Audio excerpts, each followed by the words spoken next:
Gatata. Good morning guys, ito na po yung certification niya. And pipirmahan na po natin para ano uh, para maging legit po itong dokumento na to. So ito, pipirmahan ko para maging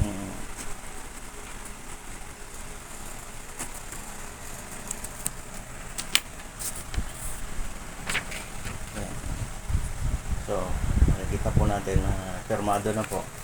At lalagyan lang po natin ang petsa ngayon is 19th day of February. 19th day of February 2024. So ito po sana ang magiging instrumento na sana mapaganda yung kanyang mararating. Kahit pwede siya mag-apply ng New Zealand, pwede, Australia, pwede rin. Walang placement ko yan. Ang gagastusin mo lang yan is passport and medical. Maraming yan sa Malate, maraming agency dyan na gano'n. Ngayon lang nag-open yan. Canada. Oo. Quebec. Quebec, Canada yan. So marami kang pwedeng pasukan dyan. At pagdating naman sa mga high-rise building, yung mga color coding na yan. Parang bahay din yan eh. Sa bahay nga, walang color coding eh. Puro itim yan, di ba? At isa pa, yung sabi ko dyan, yung strip lighting natin, nakikita mo naman na kailangan alam mo yung polarity. Isang connection ng positive, magiging negative, positive. Positive, positive, negative, negative. Kahit na AC siya.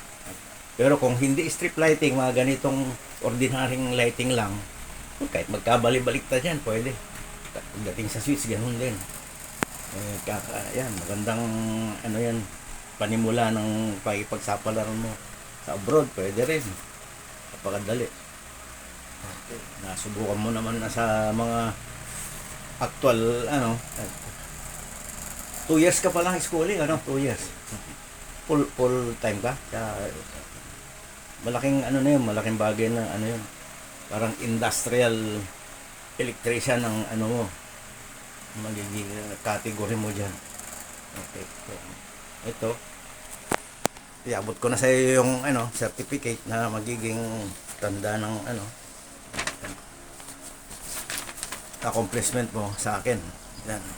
At yung isa pipirmahan ko din para may ka duplicate ka na duplicate tapos 19th day. Lagyan ko ng signage yung mga pinipirmahan ko para yan. Ito, kopya ko na to para meron tayong file dito sa office ko. Para kahit paano. At meron tayong remembrance dito na talagang legit ka. Na hindi tayo bibiro, nagluloko.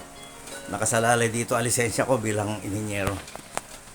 Hindi ka ba pupunta dito sa para may remembrance tayo sa kahit tumayo ka lang dyan sa Ayan, yung mga instruction materials natin nandyan.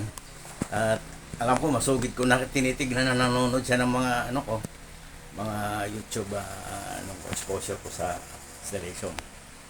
Ayan, nandyan lahat yung natin. So, maraming salamat at nakita niya yung ating laboratory. Simple-simple lang. At alam kong magtatagumpay ito dahil nakita ko na porsigido siya. And God bless.